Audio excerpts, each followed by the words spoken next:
Selamlar dostlar, kanalıma hoş geldiniz. Bir önceki videoda mutasyon sisteminin temelini kurmuştuk. Bu videoda ise artık işin en kritik kısmına geçiyoruz. İlk 20'ye bir baba erkil mutasyonlu erkek yavruyu nasıl aldığımızı, hangi şartlara bakarak doğru yavruyu seçtiğimizi, sistemi nasıl kilitlediğimizi uygulamalı göstereceğim. Videonun sonunda ise çok önemli bir ayara değineceğim. Çiftleşme aralığı ayarları. Bu ayar doğru yapılmazsa mutasyon sistemi ciddi şekilde yavaşlıyor. Başlıyoruz.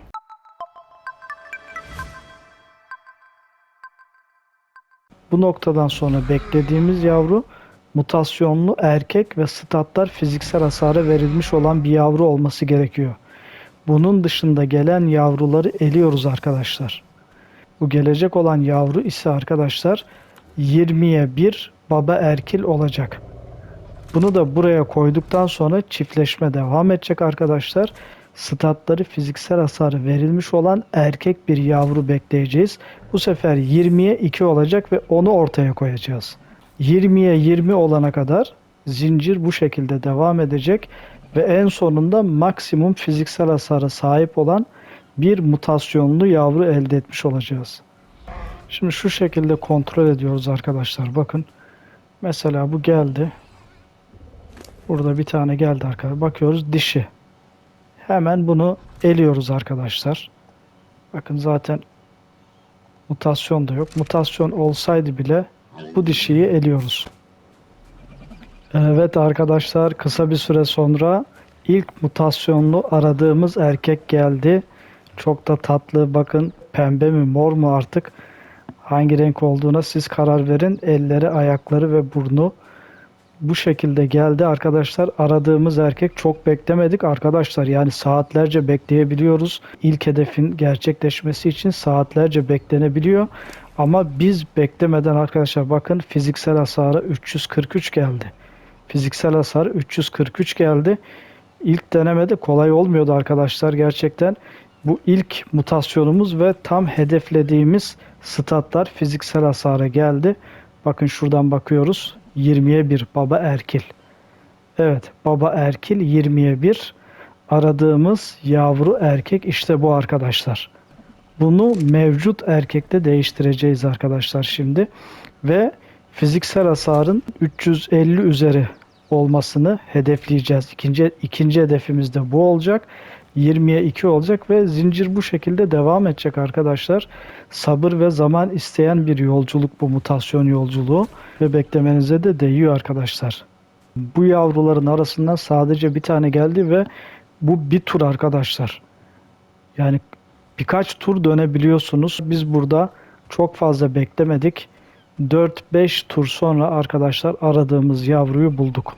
İşte bakın bir seferde bu kadar yavru oluyor. Bazıları ikiz, bazıları üçüz şeklinde.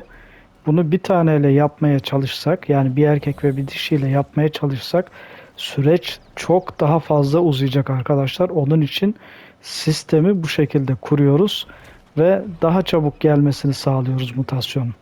Bunu artık buradan alıyoruz arkadaşlar. Yerine mutasyonlu olanı yerine geçireceğiz. Mutasyon sistemindeki sayacı anlatacağım. Burada da bazı karışıklıklar var. Bu soy ağacını ve bu sayacı, ana erkil, baba erkil sayaçlarını, bunları da videolarda anlatacağız. Bunu uzun bir seri yapmayı düşünüyoruz dediğimiz gibi arkadaşlar. Ve bu sayacı da diğer videolarda anlatacağım arkadaşlar. Artık bu erkeği çıkartıyoruz arkadaşlar. Bu erkeği çıkartıyoruz. Bunu kripota koyabilirsiniz. Şimdi temiz erkek 1 diye isimlendirmiştik arkadaşlar bunu. Bunun ismini artık mutasyonlu erkek 1 şeklinde değiştireceğiz arkadaşlar. Pasife almayı unutmuyoruz. Mut erkek 1 şeklinde arkadaşlar bunu değiştirdik. Artık platforma bunu geçireceğiz arkadaşlar. Evet.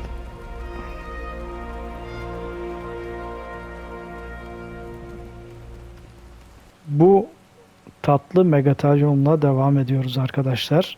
Artık baba erkil 20'ye 2 bekleyeceğiz bu noktadan sonra. Ve o geldiği zaman onunla da bunu değiştireceğiz. Yine aradığımız şart nedir?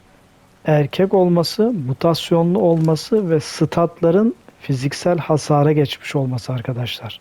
Sadece fiziksel hasara geçiyor statlar. Eğer statlar başka yere dağıldıysa veyahut da dişi ise mutasyonlu da olsa eliyoruz arkadaşlar. Yeşil renkli bir mutasyonlu daha geldi. Şimdi bunu kontrol ediyoruz. Evet, ancak bu da dişi maalesef arkadaşlar. Bakın statlarda dayanıklılığa, stamina'ya gitmiş arkadaşlar. Dayanıklılığa gitmiş statlarda. Evet, bakın burada ana erkil 20'ye 1. Maalesef bu yavruyu da eliyoruz arkadaşlar. Bundan sonraki yavrular bazısı babaya benzediği için bu şekilde geliyor arkadaşlar. Bu karıştırmasın. Bu yeni bir mutasyonlu yavru değil bakın.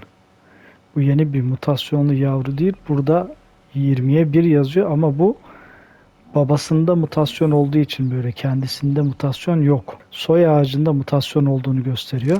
Şu an ikinci turda doğacak olan bütün yavruları kontrol ettiğiniz zaman hepsi baba erkek 20'ye 1 yazıyor. Bu soyunda mutasyon olduğunu gösteriyor arkadaşlar. Ediyoruz. Çünkü bizim aradığımız şey fiziksel hasar 343'ün üzerinde yani. Bakın bir yavru geldi arkadaşlar. Bu farklı bir renkte geldi bakın. Bu da mutasyonlu. Bu çok da güzel bir renk. Bakın bu mutasyonlu arkadaşlar. Bakın şu, ama dişi geldi arkadaşlar bakın. Dişi geldi. Maalesef dişi geldi. Ve bakın burada baba erkil mutasyon. Babadan geliyor çünkü mutasyon 2 oldu arkadaşlar. Bizim aradığımız erkek olması gerekiyordu. Dişi geldi maalesef arkadaşlar. Bu 20'ye 2 oldu. Bunu eleyeceğiz. Çünkü mecbur edeceğiz. Karışıklık olmasın diye arkadaşlar. Bunu elememiz gerekiyor. Ama rengi de çok güzel. Yapacak bir şey yok arkadaşlar. Bakın farklı renklerde gelmeye başladılar artık. Değişik renklerde geliyorlar. Mutasyonlu